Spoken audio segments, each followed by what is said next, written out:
In the next 7 years, India will add another India.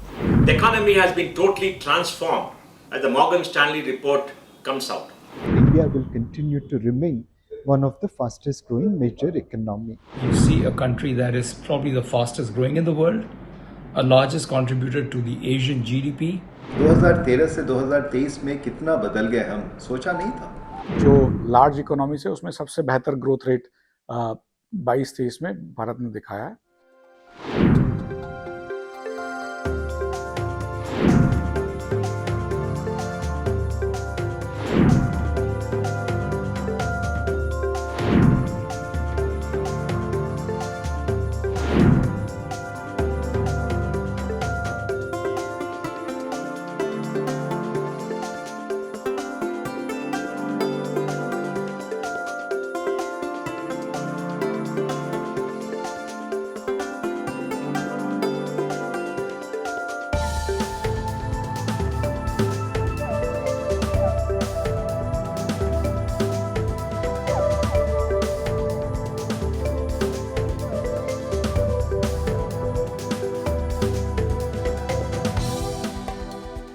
Fourth quarter और पूरा साल का जो जीडीपी एस्टिमेट्स रिलीज़ हुआ है, जो कि 6.1% क्वार्टर के लिए और पूरी साल का 7.2% है, वो क्लियरली डेमोन्स्ट्रेट करता है इंडिया का ग्रोथ पोटेंशियल और रेजिलियंस, जो कि सपोर्टिव पॉलिसीज़ और स्ट्रक्चरल रिफॉर्म्स और उसके अलावा गुड गवर्नेंस का एक प्रतीक है।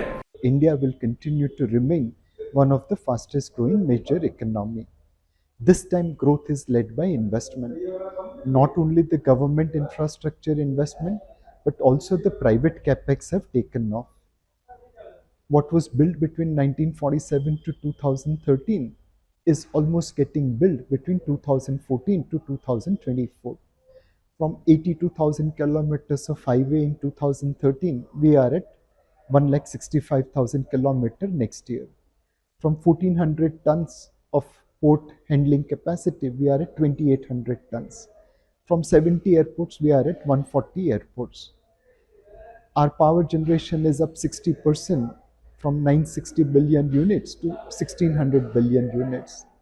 This infrastructure investment will sustain India's growth. This will keep India one of the fastest growing major economy in the world.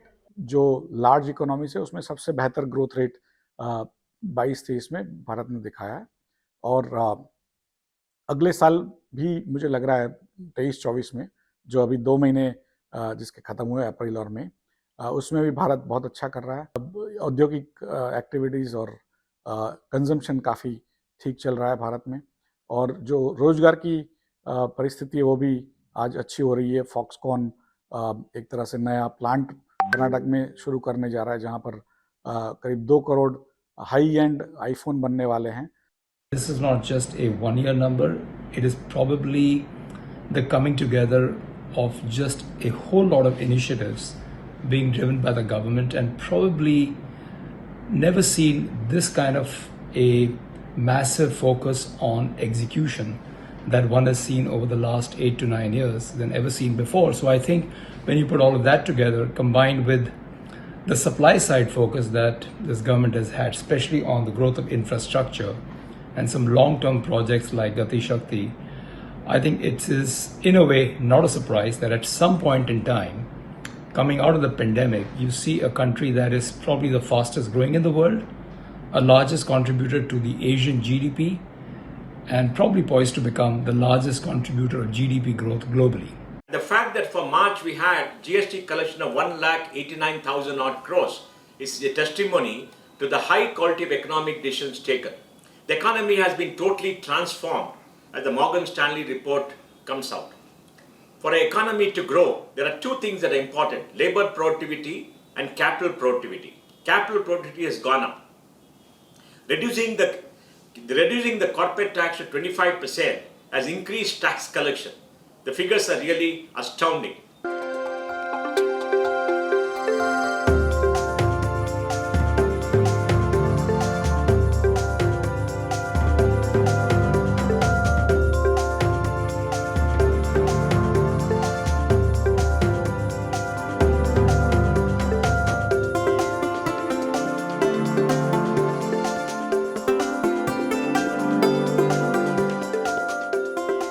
Morgan Stanley की जो रिपोर्ट आई है कि 2013 से 2023 में कितना बदल गए हम, सोचा नहीं था।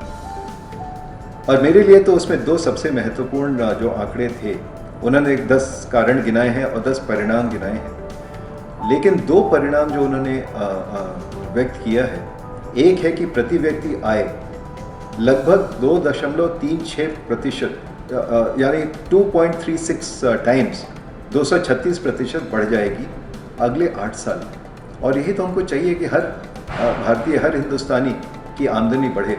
और दूसरा उन्होंने कहा है कि 2030 तक आज लगभग $3 ट्रिलियन की इकॉनमी है, वो लगभग $7.98 ट्रिलियन की इकॉनमी हो जाएगी। ये अगले 7 साल में होगा। By 2030, the IMF, the World Bank, Morgan Stanley, they all believe we will be a $7.6 trillion economy. So in the next 7 years, India will add another India, and that will be as much to global GDP as all of Europe will do during those 7 years. So all the magnitudes will double. Now, of course, Morgan Stanley has explained why it argues that this will happen. But the reasons are well understood.